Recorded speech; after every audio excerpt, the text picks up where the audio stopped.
ਸਾਲ 1956 ਚ ਅੱਤਵਾਦੀਆਂ ਨਾਲ ਸੰਘਰਸ਼ 'ਚ ਸ਼ਹੀਦ ਹੋਏ ਮਾਨਸੇ ਦੇ ਪਿੰਡ ਦਾਤੇਵਾਸ ਦੇ ਸ਼ਹੀਦ ਹੌਲਦਾਰ ਜੋਗਿੰਦਰ ਸਿੰਘ ਦੇ ਪਰਿਵਾਰ ਨੂੰ ਤਤਕਾਲੀਨ ਮੁੱਖ ਮੰਤਰੀ ਕੈਪਟਨ ਅਮਰਿੰਦਰ ਸਿੰਘ ਨੇ ਸਾਲ 2006 ਵਿੱਚ ਇੱਕ ਮੈਂਬਰ ਨੂੰ ਨੌਕਰੀ ਅਤੇ ਵਿੱਤੀ ਸਹਾਇਤਾ ਦੇਣ ਦਾ ਭਰੋਸਾ ਦਿੱਤਾ ਸੀ, ਪਰੰਤੂ ਉਦੋਂ ਤੋਂ ਲੈ ਕੇ ਅੱਜ ਤੱਕ 14 ਸਾਲ ਬੀਤ ਜਾਣ ਦੇ ਬਾਵਜੂਦ ਸਰਕਾਰ ਦੁਆਰਾ ਪਰਿਵਾਰ ਦੀਆਂ ਮੰਗਾਂ 'ਤੇ ਕੋਈ ਵੀ ਧਿਆਨ ਨਹੀਂ ਦਿੱਤਾ ਜਾ ਰਿਹਾ, ਜਿਸ ਕਾਰਨ ਗੁੱਸੇ 'ਚ ਆਏ ਲੋਕਾਂ ਅਤੇ ਸ਼ਹੀਦ ਦੇ ਪਰਿਵਾਰਾਂ ਵਾਲਿਆਂ ਤੇ ਪਿੰਡ ਵਾਸੀਆਂ ਨੇ ਸ਼ਹੀਦ ਦੇ ਲਗਾਏ ਬੁੱਤ ਦੇ ਸਾਹਮਣੇ ਭੁੱਖ ਹੜਤਾਲ ਸ਼ੁਰੂ ਕਰ ਦਿੱਤੀ। ਉਹਨਾਂ ਕਿਹਾ ਕਿ ਜਦੋਂ ਤੱਕ ਸਰਕਾਰ ਸਾਡੀ ਸੁਣਵਾਈ ਨਹੀਂ ਕਰਦੀ ਤਦ ਤੱਕ ਭੁੱਖ ਹੜਤਾਲ ਜਾਰੀ ਰਹੇਗੀ।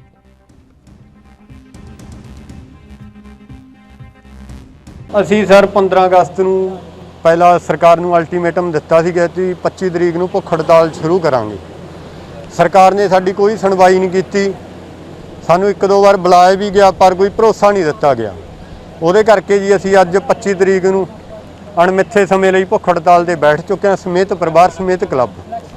ਜੇਕਰ ਸਾਡੀ ਕੋਈ ਸੁਣਵਾਈ ਨਹੀਂ ਹੁੰਦੀ ਤਾਂ ਅਸੀਂ ਇਸ ਸੰਘਰਸ਼ ਨੂੰ ਅੱਗੇ ਇਦੋਂ ਵੀ ਤੇਜ਼ੀ ਨਾਲ ਵਧਾਵਾਂਗੇ ਤੇ ਲਗਾਤਾਰ ਭੁੱਖ ਹੜਤਾਲ ਜਾਰੀ ਰੱਖਾਂਗੇ ਜਦ ਤੱਕ ਜਿਹੜੇ ਸਾਡੇ ਨਾਲ ਵਾਅਦੇ ਕੀਤੇ ਨੇ ਉਹ ਮੰਨੇ ਜਾਣ ਜਾਂ ਸਾਡਾ ਅਸ਼ੋਕ ਚੱਕਰ ਆ ਜਿਹੜਾ ਉਹ ਵਾਪਸ ਕੀਤਾ ਜਾਵੇ। ਮੰਗਾਂ ਇਹ ਨੇ ਜੀ, ਸਾਨੂੰ 2006 'ਚ ਕੈਪਟਨ ਸਿੰਘ ਸਾਡੇ ਦਾ ਸ਼ਹੀਦ ਦੇ ਬੁੱਤ ਤੋਂ ਪਰਦਾ ਲਾ ਕੇ ਗਏ ਸੀ, ਨਾਲ ਜਿਹੜਾ ਮੈਡਲ ਸੀ ਅਸ਼ੋਕ ਚੱਕਰ ਪਹਿਲਾ ਦਰਜਾ ਉਹ ਨਾਲ ਲੈ ਗਏ ਸੀ, ਤੇ ਪਰਿਵਾਰ ਨੂੰ ਨੌਕਰੀ, ਪਿੰਡ ਵਾਸਤੇ 10 ਲੱਖ ਦੀ ਗ੍ਰਾਂਟ, ਇੱਕ ਸਟੇਡੀਅਮ ਵਾਸਤੇ ਕੁਝ ਗ੍ਰਾਂਟਾਂ, ਮਤਲਬ ਇੱਕ ਗੇਟ ਵਾਸਤੇ ਬੋਲ ਕੇ ਗਏ ਸੀ। ਅਸੀਂ 14 ਸਾਲ ਹੋ ਗਏ ਸਾਨੂੰ ਦਰ ਠੋਕਰਾਂ ਖਾਂਦੇ ਨੂੰ ਕੁਝ ਨਹੀਂ ਮਿਲਿਆ ਅੱਜ ਤੱਕ। ਕੱਲ੍ਹ ਵੀ ਸਾਡੀ ਐਸਡੀਐਮ ਸਾਹਿਬ ਨਾਲ ਮੀਟਿੰਗ ਹੋਈ ਸੀ, ਤਹਿਸੀਲਦਾਰ ਸਾਹਿਬ ਨਾਲ ਵੀ ਹੋਈ ਸੀ ਵੀ ਤੁਸੀਂ ਸਾਨੂੰ ਕੁਝ ਨਾ ਕੁਝ ਭਰੋਸਾ ਤਾਂ ਦਿਓ, ਕੋਈ ਲਿਖਤੀ ਰੂਪ 'ਚ ਦਿਓ ਸਾਨੂੰ। ਉਹਨਾਂ ਨੂੰ ਜਦੋਂ ਕੋਈ ਸ਼ਵਾਸ਼ਨ ਨਾ ਮਿਲਿਆ ਫਿਰ ਅਸੀਂ ਭੁੱਖ ਹੜਤਾਲ ਦੇਵਾਂਗੇ। ਇਹ 2006 ਚ ਕੈਪਟਨ ਸਾਹਿਬ ਆਏ ਸੀਗੇ ਦਾਤੇਵਾਸ ਤੇ ਬੁੱਤ ਦੀ ਰਸਮ ਅਦਾ ਕਰਨ। ਉਸ ਦਿਨ ਇਹਨਾਂ ਨੇ ਸਾਡੇ ਨਾਲ ਬਹੁਤ ਵਾਅਦੇ ਕਰੇ ਸੀ। ਇਹਨਾਂ ਨੇ ਸਾਡੇ ਨਾਲ ਪਹਿਲਾ ਵਾਅਦਾ ਤਾਂ ਇਹ ਕਰਿਆ ਸੀ ਵੀ ਅਸੀਂ ਅਸ਼ੋਕ ਚੱਕਰ ਤੁਹਾਡਾ ਲੈ ਕੇ ਜਾਵਾਂਗੇ ਤੇ ਤੁਹਾਨੂੰ ਇੱਕ ਨੌਕਰੀ, 5 ਲੱਖ ਰੁਪਇਆ ਮਾਲੀ ਮਦਦ ਤੇ ਸਪੋਰਟਸ ਖੇਡ ਸਟੇਡੀਅਮ ਉਹਨਾਂ ਨੇ ਬੋਲਿਆ ਸੀ ਵੀ ਸਕੂਲ 'ਚ ਇੱਥੇ ਆਪਾਂ ਕਰਾ ਦਾਂਗੇ ਜੀ। 4 ਕਿੱਲੇ ਅਸੀਂ ਵਿਹਲੇ ਛੱਡ ਰੱਖੇ ਉਹਦੇ ਜੀ, ਤੇ ਸਾਨੂੰ 14 ਸਾਲ ਹੋ ਗਏ ਜੀ 2006 ਤੋਂ ਲੈ ਕੇ ਹੁਣ ਤੱਕ ਚੰਡੀਗੜ੍ਹ ਗੇੜੇ ਮਾਰਦਿਆਂ ਨੂੰ ਵੀ। ਅਸੀਂ ਤਾਂ ਜੀ ਪਹਿਲੇ ਹੀ ਗਰੀਬ ਸੀਗੇ, ਤਾਂ ਹੀ ਉਹ ਕੈਪਟਨ ਸਾਹਿਬ ਆਏ ਸੀ ਮਾਲੀ ਮਦਦ ਕਰਨ। ਸਾਡੀ ਮਾਲੀ ਮਦਦ ਕੀ ਕਰਨ ਜੀ, ਸਾਨੂੰ ਤਾਂ ਜੀ ਹੋਰ ਹੀ ਕਰਜਾਊ ਕਰ ਗਏ। ਘੱਟੋ ਘੱਟ ਸਾਡੇ 60 ਗੇੜੇ ਹੋ ਗਏ ਹੋਣੇ ਜੀ ਚੰਡੀਗੜ੍ਹ ਦੇ। ਉੱਥੇ ਜਾਂਦੇ ਆ 4-4 ਹਜ਼ਾਰ ਰੁਪਏ ਦੀ ਗੱਡੀ ਕਿਰਾਇਆ ਲਾਉਂਦੇ ਆ ਜੀ। ਅਸੀਂ ਤਾਂ ਜੀ ਹੋਰ ਗਰੀਬ ਕਰਤੇ ਇਹਨਾਂ ਨੇ। ਉਹ ਕੈਪਟਨ ਸਾਹਿਬ ਨੇ ਸਾਡੇ ਨਾਲ ਬਹੁਤ ਜ਼ਿਆਦਾ ਨਿਆਂ ਕੀਤਾ ਜੀ। ਇਹ ਗਲਤ ਕਰਿਆ ਇਹਨਾਂ ਨੇ ਕੰਮ ਸਾਡੇ ਨਾਲ। ਇਸ ਦੇ ਨਾਲ ਹੀ ਗੱਲਬਾਤ ਕਰਦੇ ਹਾਂ ਮਾਨਸਾ ਤੋਂ ਸਾਡੇ ਸਹਿਯੋਗੀ ਵਿਨੋਦ ਗੋਇਲ ਫੋਨ ਲਾਈਨ ਤੇ ਮੌਜੂਦ ਨੇ। ਵਿਨੋਦ, ਜੋ ਪੂਰਾ ਮਾਮਲਾ ਸਾਹਮਣੇ ਆਇਆ, ਜੋ ਸ਼ਹੀਦ ਦੇ ਪਰਿਵਾਰ ਵੱਲੋਂ ਭੁੱਖ ਹੜਤਾਲ ਕੀਤੀ ਗਈ ਹੈ, ਤੁਹਾਡੀ ਕਿਸੇ ਪ੍ਰਸ਼ਾਸਨਿਕ ਅਧਿਕਾਰੀ ਨਾਲ ਗੱਲ ਹੋਈ ਹੈ ਇਸ ਸੰਬੰਧੀ? ਸੋ ਤੁਹਾਨੂੰ ਦੱਸ ਦਈਏ ਕਿ ਸਾਲ 1956 ਚ ਅੱਤਵਾਦੀਆਂ ਨਾਲ ਸੰਘਰਸ਼ ਦੌਰਾਨ ਸ਼ਹੀਦ ਹੋਏ ਮਾਨਸੇ ਦੇ ਪਿੰਡ ਦਾਤੇਵਾਸ ਦੇ ਸ਼ਹੀਦ ਹੌਲਦਾਰ ਜੋਗਿੰਦਰ ਸਿੰਘ ਦੇ ਪਰਿਵਾਰ ਨੂੰ ਤਤਕਾਲੀਨ ਮੁੱਖ ਮੰਤਰੀ ਕੈਪਟਨ ਅਮਰਿੰਦਰ ਸਿੰਘ ਨੇ ਸਾਲ 2006 ਵਿੱਚ ਇੱਕ ਮੈਂਬਰ ਨੂੰ ਨੌਕਰੀ ਅਤੇ ਵਿੱਤੀ ਸਹਾਇਤਾ ਦੇਣ ਦਾ ਭਰੋਸਾ ਦਿੱਤਾ ਸੀ, ਪਰ ਉਦੋਂ ਤੋਂ ਲੈ ਕੇ ਹੁਣ ਤੱਕ 14 ਸਾਲ ਬੀਤ ਗਏ ਨੇ। ਨਾ ਹੀ ਸਰਕਾਰ ਦਾ ਕੋਈ ਨੁਮਾਇੰਦਾ ਪਰਿਵਾਰਕ ਮੈਂਬਰਾਂ ਤੱਕ ਪਹੁੰਚਿਆ ਤੇ ਨਾ ਹੀ ਕਿਸੇ ਵੀ ਇਸ ਸੰਸਥਾ ਦੁਆਰਾ ਪਰਿਵਾਰਕ ਮੈਂਬਰਾਂ ਦੀ ਸਾਰ ਲਈ ਗਈ ਹੈ। ਸੋ ਬੇਹੱਦ ਦੁਖਦਾਈ ਗੱਲ ਹੈ, ਕਿਉਂਕਿ ਦੇਸ਼ ਦੇ ਲਈ ਸ਼ਹਾਦਤ ਦੇਣੀ ਤਾਂ ਉਸ ਤੋਂ ਬਾਅਦ ਪਰਿਵਾਰ ਨੂੰ ਮਾਲੀ ਮਦਦ ਦਾ ਭਰੋਸਾ ਦੇਣਾ ਤੇ ਬਾਅਦ ਦੇ ਵਿੱਚ ਸਿਰਫ ਗੱਲਾਂ ਤੱਕ ਹੀ ਸੀਮਤ ਰਹਿਣਾ ਇੱਕ ਵੱਡੀ ਚਿੰਤਾ ਹੈ, ਕਿਉਂਕਿ ਪਰਿਵਾਰਕ ਮੈਂਬਰ ਨੇ ਵੱਡੀ ਚਿੰਤਾ ਇਹ ਜ਼ਾਹਿਰ ਕੀਤੀ ਹੈ ਕਿ ਜੋ ਸ਼ਹੀਦ ਦਾ ਬੁੱਤ ਹੈ ਉਸ ਦੇ ਸਾਹਮਣੇ ਭੁੱਖ ਹੜਤਾਲ ਕਰ ਦਿੱਤੀ ਹੈ ਤੇ ਨਾਲ ਹੀ ਉਹਨਾਂ ਇਹ ਚੇਤਾਵਨੀ ਦਿੱਤੀ ਹੈ ਕਿ ਜਦੋਂ ਤੱਕ ਸਰਕਾਰ ਸਾਡੀ ਸੁਣਵਾਈ ਨਹੀਂ ਕਰਦੀ ਉਦੋਂ ਤੱਕ ਇਹ ਭੁੱਖ ਹੜਤਾਲ ਨਿਰੰਤਰ ਜਾਰੀ ਰਹੇਗੀ।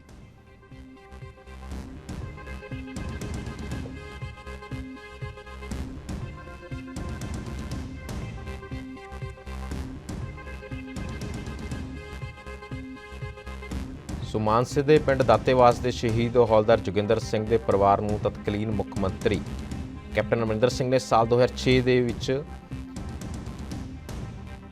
ਪੀੜਤ ਪਰਿਵਾਰ ਨੂੰ ਇੱਕ ਨੌਕਰੀ ਅਤੇ ਵਿੱਤੀ ਸਹਾਇਤਾ ਦੇਣ ਦਾ ਭਰੋਸਾ ਦਿੱਤਾ ਸੀ, ਪਰ ਹੁਣ ਤੱਕ ਸਿਰਫ ਤੇ ਸਿਰਫ ਗੱਲਾਂ ਹੀ ਜਾਪੀਆਂ ਨੇ। ਪਰਿਵਾਰਕ ਮੈਂਬਰਾਂ ਦਾ ਕਹਿਣਾ ਕਿ ਸਾਡੇ ਕੋਲ ਕੁਝ ਨਹੀਂ ਪਹੁੰਚਿਆ। ਤਾਂ ਇਸ ਦੇ ਮੱਦੇਨਜ਼ਰ ਉਹਨਾਂ ਨੇ ਜੋ ਸ਼ਹੀਦ ਦਾ ਬੁੱਤ ਲਗਾਇਆ ਗਿਆ ਉਸ ਦੇ ਸਾਹਮਣੇ ਭੁੱਖ ਹੜਤਾਲ ਸ਼ੁਰੂ ਕਰ ਦਿੱਤੀ ਗਈ ਹੈ ਤੇ ਚੇਤਾਵਨੀ ਦਿੰਦਿਆਂ ਗੱਲ ਕੀਤੀ ਹੈ ਕਿ ਜਦੋਂ ਤੱਕ ਸਰਕਾਰ ਸਾਡੀ ਸੁਣਵਾਈ ਨਹੀਂ ਕਰਦੀ ਉਦੋਂ ਤੱਕ ਭੁੱਖ ਹੜਤਾਲ ਜਾਰੀ ਰਹੇਗੀ।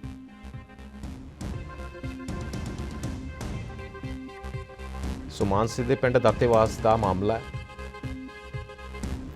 ਜਿੱਥੇ ਸ਼ਹੀਦ ਦੇ ਪਰਿਵਾਰ ਨੂੰ ਅਣਦੇਖਿਆ ਕੀਤਾ ਜਾ ਰਿਹਾ ਹੈ।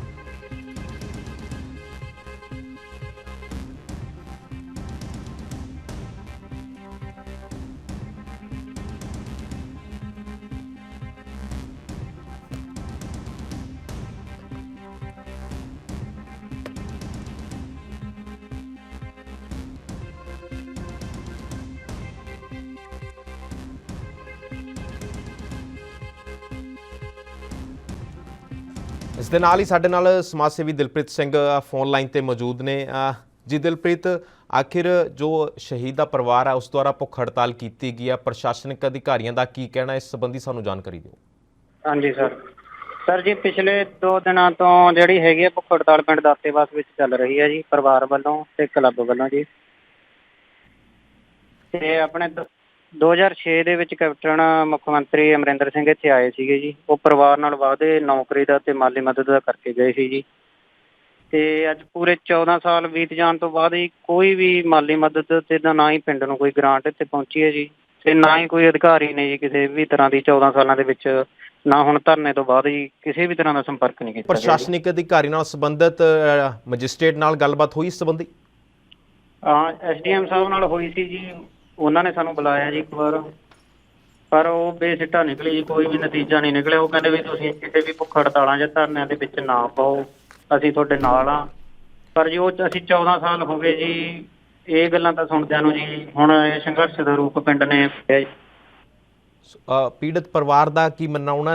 ਉਹਨਾਂ ਕੋਲ ਕੋਈ ਲਿਖਤੀ ਪਿਆ ਹੋਏਗਾ ਸਰਕਾਰ ਦੁਆਰਾ, ਜਦੋਂ ਉਸ ਟਾਈਮ ਉਹਨਾਂ ਨੇ ਜੋ ਭਰੋਸਾ ਦਿੱਤਾ ਸੀ ਕਿ ਨੌਕਰੀ ਦਿੱਤੀ ਜਾਏਗੀ, ਜਾਂ ਕੋਈ ਇਸ ਦਾ ਉਹਨਾਂ ਕੋਲ ਉਸ ਸਮੇਂ ਦਾ ਕੋਈ ਪਾਇਆ ਹੋਏਗਾ ਪ੍ਰੂਫ? ਹਾਂਜੀ, ਇਹ ਇਹਨਾਂ ਕੋਲ ਲਿਖਤੀ ਪ੍ਰੂਫ ਹੈਗਾ ਜੀ, ਸਟੈਂਪ ਵਗੈਰਾ ਲੱਗੀਆਂ ਹੋਈਆਂ ਨੇ ਸਾਰੀਆਂ CM ਆਫਿਸ ਦੀਆਂ ਜੀ।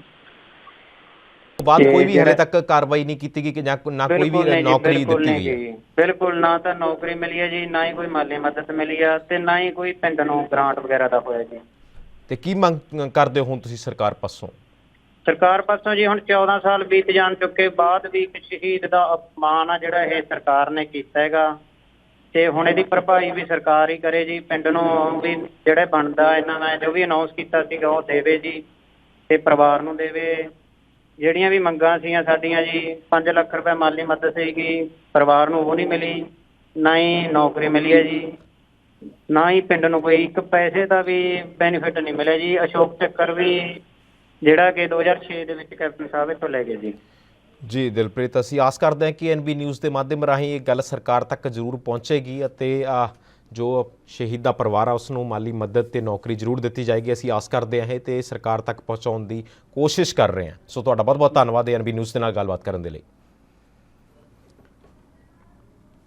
ਤਾਂ ਜਿਸ ਤਰ੍ਹਾਂ ਦੱਸਿਆ ਦਿਲਪ੍ਰੀਤ ਸਿੰਘ ਨੇ, ਸਮਾਜ ਸੇਵੀ ਨੇ, ਕਿ ਉਹਨਾਂ ਵੱਲੋਂ ਕਾਫੀ ਲੰਮੇ ਸਮੇਂ ਤੋਂ ਇਹ ਗੱਲ ਕੀਤੀ ਗਈ ਹੈ, ਲੇਕਿਨ ਉਕਤ ਜੋ ਪ੍ਰਸ਼ਾਸਨ ਹੈ ਉਸ ਵੱਲੋਂ ਕੋਈ ਮਦਦ ਨਹੀਂ ਕੀਤੀ ਜਾ ਰਹੀ। ਇਸ ਦੇ ਨਾਲ ਹੀ ਸਾਡੇ ਨਾਲ ਮਾਨਸਾ ਤੋਂ ਸਾਡੇ ਸਹਿਯੋਗੀ ਵਿਨੋਦ ਗੋਇਲ ਮੌਜੂਦ ਨੇ ਫੋਨ ਲਾਈਨ ਤੇ।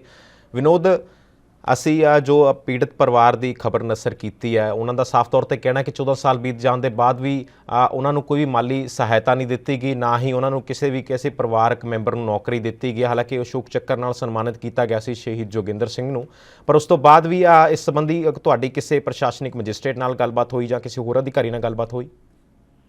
ਜੀ ਦੱਸਣਾ ਚਾਹਾਂਗਾ ਕਿ ਜੋ ਹਵਲਦਾਰ ਜੋਗਿੰਦਰ ਸਿੰਘ ਨੇ 1956 ਦੇ ਵਿੱਚ ਸ਼ਹੀਦ ਹੋਏ ਸੀ, ਔਰ ਉਸ ਤੋਂ ਬਾਅਦ 2006 ਦੇ ਵਿੱਚ ਜਦੋਂ ਇਹਨਾਂ ਦਾ ਪਿੰਡ ਦੇ ਵਿੱਚ ਬੁੱਤ ਲਗਾਇਆ ਗਿਆ ਸੀ, ਤਾਂ ਉਸ ਸਮੇਂ ਜੋ ਉਦੋਂ ਦੇ ਮੁੱਖ ਮੰਤਰੀ ਸੀ, ਜੋ ਹੁਣ ਵੀ ਮੌਜੂਦਾ ਮੁੱਖ ਮੰਤਰੀ ਨੇ ਕੈਪਟਨ ਅਮਰਿੰਦਰ ਸਿੰਘ, ਉਹ ਪਹੁੰਚੇ ਸੀ ਉਹਨਾਂ ਦੇ ਪਿੰਡ, ਅਤੇ ਉਹਨਾਂ ਨੇ ਪਰਿਵਾਰ ਨੂੰ ਜੋ ਇੱਕ ਸਰਕਾਰੀ ਨੌਕਰੀ ਦੇ ਨਾਲ ਹੀ ਜੋ ਹੋਰ ਵਿੱਤੀ ਮਦਦ ਹੈ ਉਹਦਾ ਵੀ ਉਹਨਾਂ ਨੇ ਐਲਾਨ ਕੀਤਾ ਸੀ। ਔਰ ਵੱਡੀ ਗੱਲ ਜਿਹੜੀ ਹੈ ਕਿ ਜੋ ਸ਼ਹੀਦ ਜੋਗਿੰਦਰ ਸਿੰਘ ਸੀ, ਇਹਨਾਂ ਨੂੰ ਮਰਨ ਉਪਰੰਤ ਜੋ ਅਸ਼ੋਕ ਚੱਕਰ ਮਿਲਿਆ ਸੀ ਉਹ ਕੈਪਟਨ ਸਾਹਿਬ ਆਪਣੇ ਨਾਲ ਲੈ ਗਏ ਸੀ। ਪਰਿਵਾਰ ਦਾ ਹੁਣ ਇਹੀ ਮੰਗ ਹੈ ਕਿ ਜਾਂ ਤਾਂ ਸਾਨੂੰ ਜੋ ਕੈਪਟਨ ਸਾਹਿਬ ਨੇ ਸਾਡੇ ਨਾਲ 2006 ਦੇ ਵਿੱਚ ਵਾਅਦੇ ਕੀਤੇ ਸੀ ਉਹ ਪੂਰੇ ਕੀਤੇ ਜਾਣ, ਜਾਂ ਫਿਰ ਜਿਹੜਾ ਸਾਡਾ ਅਸ਼ੋਕ ਚੱਕਰ ਹੈ ਉਹ ਸਾਨੂੰ ਵਾਪਸ ਕੀਤਾ ਜਾਵੇ। ਤੁਹਾਡੇ ਉਰੇ ਇੱਥੋਂ ਦੇ ਜੋ ਸੰਸਦ ਨੇ ਭਗਵੰਤ ਮਾਨ, ਉਹਨਾਂ ਨਾਲ ਇਸ ਮੁਤਲਕ ਗੱਲਬਾਤ ਹੋਈ ਹੈ? ਜੀ ਦੱਸਣਾ ਚਾਹਾਂਗਾ ਕਿ ਜੋ ਬੀਤੇ ਦਿਨੀ 15 ਅਗਸਤ ਦਾ ਪ੍ਰੋਗਰਾਮ ਹੋਇਆ ਸੀ, ਉਦੋਂ ਕੈਬਨਿਟ ਮੰਤਰੀ ਗੁਰਪ੍ਰੀਤ ਸਿੰਘ ਕਾਂਗੜ ਨੂੰ ਵੀ ਇਸ ਮਾਮਲੇ ਸੰਬੰਧੀ ਜਦੋਂ ਗੱਲ ਕੀਤੀ ਗਈ ਤਾਂ ਉਹਨਾਂ ਨੇ ਕਿਹਾ ਸੀ ਕਿ ਮੈਂ ਕੈਪਟਨ ਨਾਲ ਇਸ ਬਾਰੇ ਗੱਲ ਕਰਕੇ ਜੋ ਵੀ ਉਹਨਾਂ ਨੇ ਕਿਹਾ ਉਹ ਅਸੀਂ ਵਾਅਦੇ ਪੂਰੇ ਕਰਵਾਵਾਂਗੇ ਜਲਦੀ। ਜੀ ਵਿਨੋਦ, ਤੁਹਾਡਾ ਬਹੁਤ ਬਹੁਤ ਧੰਨਵਾਦ तमाम ਜਾਣਕਾਰੀ ਦੇਣ ਦੇ ਲਈ। ਤਾਂ ਤੁਹਾਨੂੰ ਦੱਸ ਦਈਏ ਕਿ 14 ਸਾਲ ਬੀਤ ਜਾਣ ਦੇ ਬਾਵਜੂਦ ਵੀ ਜੋ ਪੀੜਤ ਪਰਿਵਾਰ ਹੈ ਉਸ ਨੂੰ ਸਰਕਾਰ ਪਾਸੋਂ ਕੁਝ ਨਹੀਂ ਮਿਲਿਆ। ਹਾਲਾਂਕਿ ਸ਼ਹਾਦਤ ਦਿੱਤੀ ਹੈ, ਬਹੁਤ ਵੱਡੀ ਗੱਲ ਹੈ ਇਹ ਦੇਸ਼ ਦੇ ਲਈ, ਪਰ ਉਸ ਤੋਂ ਬਾਅਦ ਸਰਕਾਰ ਨੂੰ ਚਾਹੀਦਾ ਹੈ ਕਿ ਮਾਲੀ ਮਦਦ ਦੇ ਨਾਲ ਨਾਲ ਇੱਕ ਨੌਕਰੀ ਵੀ ਜ਼ਰੂਰ ਦਿੱਤੀ ਜਾਵੇ। ਜਦੋਂ ਐਲਾਨ ਕੀਤਾ ਗਿਆ